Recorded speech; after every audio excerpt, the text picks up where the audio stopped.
Shinchan का घर बीच के एपिसोड्स में क्यों बदला गया था, डोरेमोन के सबसे डार्क गैजेट्स कौन से हैं, और वो कौन सा कार्टून है जिसमें बहुत सारे सीक्रेट मैसेजेस और इस स्लेंडर मैन को देखा गया था। हमारे फेवरेट कार्टून कैरेक्टर्स दुनिया को कैसे देखते हैं। तो यारो आज की इस इंटरेस्टिंग वीडियो में हम कुछ ऐसे ही रैंडम कार्टून फैक्ट्स के बारे में जानने वाले हैं। तो वीडियो काफी ज्यादा मिस्टीरियस और इंटरेस्टिंग होने वाली है, तो वीडियो को लाइक जरूर कर देना और अब इस वीडियो को खाते खाते एंजॉय करो। तो यार सबसे पहले हम लोग देखते हैं कि हमारे फेवरेट कार्टून कैरेक्टर्स इस दुनिया को कैसे देखते हैं। तो भाई अगर एग्जांपल से समझाऊं तो देखो, बेंडर एक फ्यूचरिस्टिक रोबोट है और हो ना हो वो पक्का अपने रोबोटिक आई से हमारी इस दुनिया को कुछ ऐसे दिखता होगा। और अगर ध्यान से सोचा जाए तो ये सेम केस डोरेमोन के साथ भी तो है। भाई साहब हमने इस पर्सपेक्टिव से कभी सोचा ही नहीं था। अब देखो डोनाल्ड डक को कुछ ऐसी ही ब्लूइश दुनिया नजर आती होगी, क्योंकि जो मोस्टली डक होते हैं वो दुनिया को ब्लू कलर में देखते हैं, और वहीं जो टर्टल्स होते हैं उनका काफी अच्छा विजन होता है और वो अपनी आंखों से दुनिया को बहुत ही रंगीन तरीके से देखते हैं। तो अब आप ये जरूर गेस कर सकते हो कि निंजा टर्टल्स को कैसी दुनिया नजर आती होगी। वाओ भाई, ऐसा लग रहा है जैसे कि कार्टून के अंदर किसी ने कार्टून वाला फिल्टर लगा दिया हो। अब यार ऐसे ही बैटमैन को अपने नाइट विजन गॉगल्स के साथ कुछ ऐसा दिखता है, और वहीं ब्लूई के कैरेक्टर्स को कुछ ऐसा, बिल्कुल बोले तो डॉग विजन, क्योंकि डॉग्स भी सिर्फ ब्लू और येलो को ही देख पाते हैं। वहीं पर अगर कैट्स की बात करें तो कैट्स को भी उतना ही दिखता है जितना कि एक कलर ब्लाइंड इंसान को। और इसलिए जो गम्बॉल कार्टून्स के कैरेक्टर्स और जितने भी कैट कार्टून कैरेक्टर्स हैं उनको कुछ ऐसा दुनिया दिखाई देता है। वैसे यार इस पूरी विजन वाले चार्ट में मुझे रिक का स्मार्ट विजन काफी ओपी लग रहा है। मतलब भाई कितना ही डिटेल्ड, हाई आईक्यू और साइंटिफिक सा लग रहा है। वैसे भाई ये तो शॉर्ट लिस्ट हो गई, लेकिन अगर तुम्हें डिटेल में जानना हो कि हमारे कार्टून कैरेक्टर्स इस दुनिया को कैसे देखते हैं तो तुम कमेंट कर सकते हो। अगर ज्यादा कमेंट आया तो इस पर भी एक वीडियो बना देंगे। तो देखो आप कार्टून के सीक्रेट्स एंड फैक्ट्स के बारे में बात कर रहे हैं ना, तो यार मैं भूल कर भी ग्रेविटी फॉल्स के क्रिप्टोग्राम्स के बारे में नहीं भूल सकता। सिंपली अगर क्रिप्टोग्राम को बोलूं तो कुछ ऐसे सीक्रेट मैसेजेस जो कि कहीं ना कहीं एक पजल की तरह होते हैं, जिनके की पार्ट्स अलग अलग एपिसोड्स के अलग अलग सेगमेंट्स में दिया जाता है, और वो भी बस नॉर्मल तरीके से शो करके नहीं बल्कि एक तरीके से इनकोडेड फॉर्म में। चलो तुम लोगों को एक मजेदार एग्जाम्पल से समझाता हूँ। तो ग्रेविटी फॉल्स के सीजन 1 आने के बाद उसके कुछ शॉर्ट सीरीज को रिलीज किया गया था।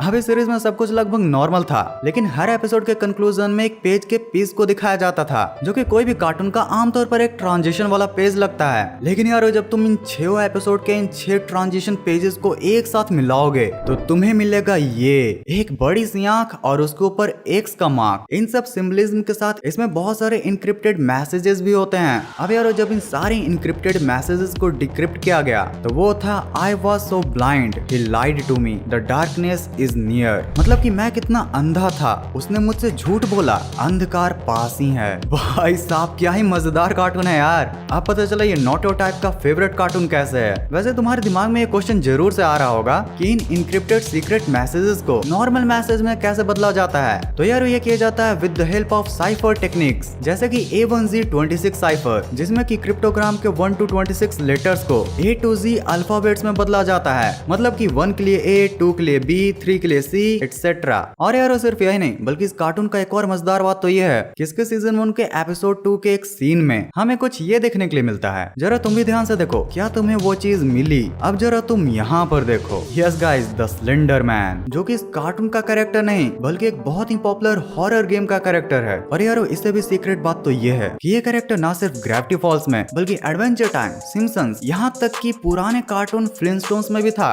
और यार ये मिस्टीरियस कैरेक्टर यहाँ पर आया कैसे?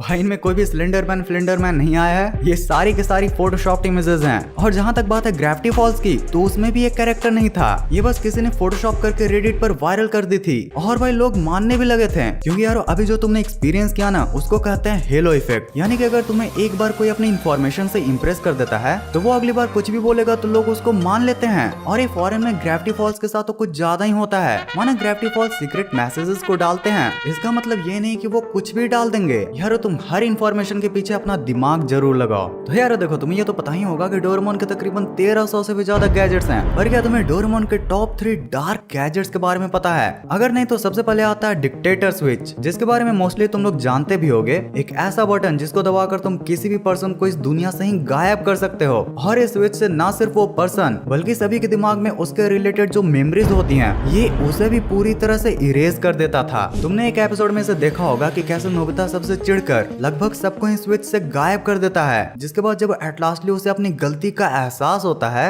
तो भाई वहाँ पर माहौल काफी ज्यादा डरावना हो जाता है। इमेजिन करो एक ऐसी दुनिया जहाँ पर तुम जिससे भी प्यार किया करते थे वो अब एग्जिस्ट ही नहीं करता। भाई इस एपिसोड की एंडिंग तो काफी ट्रेजिक होने वाली थी, लेकिन थैंक्स टू डोरेमोन जिसने की एट लास्टली सब कुछ ठीक कर डाला था। अब ऐसा ही डोरेमोन का एक और डार्क गैजेट था वुडू डॉल कैमरा। तो देखो अगर तुम्हें वुडू डॉल्स के बारे में नहीं पता है तो बेसिकली ये डार्क मैजिक की वो डॉल्स होती हैं जिसके मदद से तुम किसी को बहुत ही परेशान कर सकते हो। और डोरेमोन का ये गैजेट भी कुछ ऐसा ही करता था। इसे तुम किसी भी पर्सन की फोटो खींचकर एक डॉल बना सकते हो, जिसके बाद तुम जो भी उस डॉल के साथ करोगे रियल पर्सन के साथ भी वही होगा। अब नोबिता इस गैजेट का यूज करके काफी मस्ती तो करता है, लेकिन फिर जब उसको डोरेमोन से इसके हिस्ट्री के बारे में पता चलता है तो वो काफी डर जाता है और शुक्र मनाता है कि कैसे तो वो किसी डॉल पर बैठ नहीं गया या फिर उन डॉल्स में पिंस या फिर कोई भी शार्प ऑब्जेक्ट का इस्तेमाल नहीं किया। वैसे अगर तुम्हें डोरेमोन के इन डार्क गैजेट्स के ऊपर भी एक वीडियो चाहिए तो इस वीडियो को लाइक करके कमेंट्स में जरूर बताना, क्योंकि बहुत सारे ऐसे भी डार्क गैजेट्स हैं जो कि जापान में तो दिखाए गए हैं लेकिन इंडिया में सेंसरशिप की वजह से कभी दिखाया ही नहीं गया। वैसे अमेरिका और जापान में तो इतना सेंसरशिप नहीं लगता।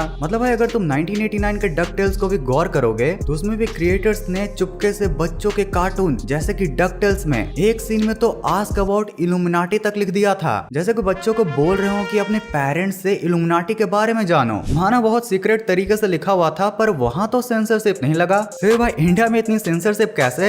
ओके तो अब मूव ऑन करते हैं अपने सबसे मेन क्वेश्चन पर कि पहले का सिंचन का घर कुछ ऐसा तो वहीं अभी का सिंचन का घर कुछ ऐसा क्यों दिखता है? तो ये बात है तकरीबन 2011 की, जब एक एपिसोड में हमें ये दिखाया जाता है कि सिंचन का घर कुछ ज्यादा ही पुराना हो चला था, दीवारें टूटने लगी थी, फर्श भी उखड़ने लगा था, जिससे कि सिंचन की मॉम मिसाई काफी परेशान हो जाती है। अब इसी परेशानी में वो गैस जलाकर लाइटर ही भूल जाती हैं, जिसको ढूंढकर जब सिंचन जलाता है तो पूरे घर में होता है धमाका, ऐसा धमाका जिसमें उनका पूरा घर ही बिखर जाता है। जिसके बाद सैडली उनको एक पुराने अपार्टमेंट में जाना होता है। जब तक वो उस अपार्टमेंट में रहते हैं तब तक उनका नए घर का काम हो रहा होता है और फिर जैसे उनका नया घर बनता है वो वापस अपने घर में आ जाते हैं। और यार इसलिए सिंचन के कई एपिसोड्स में उसका घर ऐसा दिखाया गया है, तो वहीं पर मोस्टली एपिसोड्स में सिंचन का ये वाला घर दिखाया गया है। क्या हो गया जियान भाई, सुनियो आपको कैसा दिखता है? मैं क्या करूं, मैं तो बचपन से ऐसे ही देखता हूँ। बचपन से ही? हाँ, मतलब तुम्हारी आंखें बचपन से ही मोमोज बेचने वाली जैसी है। भाई पहले डोरेमोन अब जियान ने भी इसे मोमो वाला कह दिया। सुनियो भाई, मोए मोए। वैसे तुमने निंजा थॉर्ड में सुनियो का मौसी का लड़का देखा था? भाई केनिची का खिलौना तोड़ दिया। बेचारे 10 साल के केनिची ने अपनी मम्मी को ऐसे ऐसे समझा करके खिलौना लिया था। पावर आप जान गए इसका 12,000 हॉर्स पावर, 12,000 HP का ये दुनिया का सबसे पावरफुल इंजन है। इससे पावरफुल इंजन अभी वर्तमान में कोई टक्कर का इसका नहीं है। वैसे 10 साल का एज भाई मीम्स के लिए बहुत ही सही है।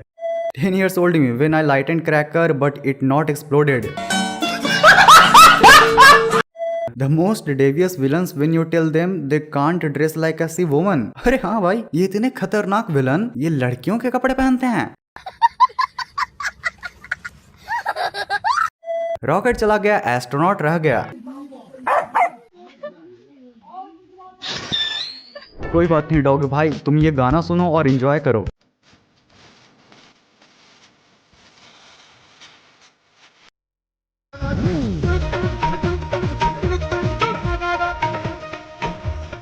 अब कुछ लोग कहेंगे ये कौन है, साइड कैरेक्टर कौन ही याद रखता है। भाई ये ऐसा क्यों लग रहा है कि इसको मैंने देखा है लेकिन मैं पहचान नहीं रहा हूँ। वैसे अगर तुम्हें पता है तो वीडियो को लाइक करके कमेंट्स में जरूर बताना। और यार अगर तुम्हें डोरेमोन का पहला वर्जन मोजैको को देखना है, और सिर्फ मोजैको ही क्यों, अगर तुम्हें लकी मैन, बेब्लेड, इडाटिन जंप इन सब जैसे अंडररेटेड नॉस्टैल्जिक एनिमे को याद करना हो तो तुम्हारे लिए ये वाली वीडियो। और अगर इसे देख लिया तो फिर है तुम्हारे लिए ये वाली फंटरेस्टिंग वीडियो। इस वीडियो को पूरा यहाँ तक एंड तक देखने के लिए दिल से thanks for watching this entire video.